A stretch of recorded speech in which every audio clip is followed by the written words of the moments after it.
This guy here is a former NFL Hall of Famer. Why is he on handcuffs? His name is Terrell Davis, and he was the bomb in his playing days. So why is he in that kind of situation? And why is he being interrogated by the feds? Let's find out. You know, it's summer, and Terrell already planned a vacation trip with his family to enjoy the holiday. So on this fateful day, they boarded the plane and they were going to fly out to another state to have a good family time.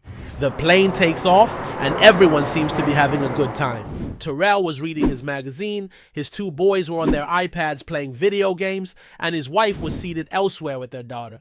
Everything was going smooth until the beverage service starts. With this guy whom we are going to call Beverage. Now, Beverage comes over to Terrell's boys to ask if they need anything. The boys were obviously carried away with their video games, so they never responded. His tone then got a bit more aggressive, and Terrell was like, "Yo, that was kinda rude." Hearing this, Beverage just slammed their drinks on the table and was about to walk away when Terrell slightly tapped Beverage on the shoulder to ask for ice for one of his sons. That was when Beverage got really mad. He swings his arm back and he yelled, "Don't hit me." Terrell was in total shock and was like, "What? Dude, I didn't hit you." Beverage then rushes up to the front of the cabin, still angry.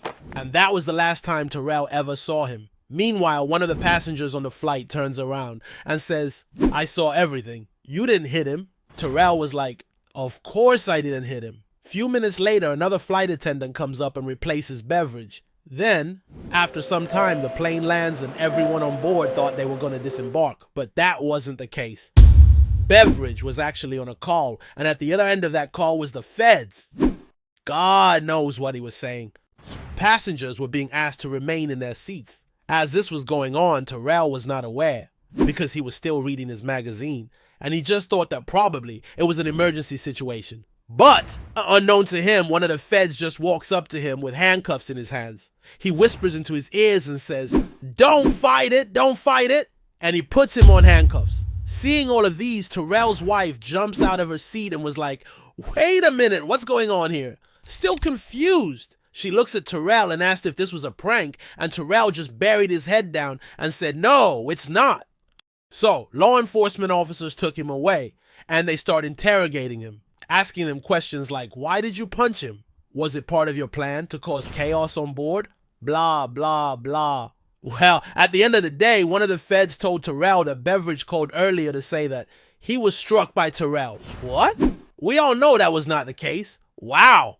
Anyways, Terrell was released and Beverage was fired by the airline, and all charges against Terrell were dropped. Here is Terrell's wife and kids in real life. Now, the question is, do you think all of these mess would have been avoided if Terrell's kids had responded to the man earlier on the plane? Or do you think Terrell's case was pure racism? Please, let me know in the comment section. Also, I humbly ask you to like this video and please subscribe to my channel. This encourages me to do more. Thanks for watching Crime Tunes, and take good care of yourselves out there. See you next time.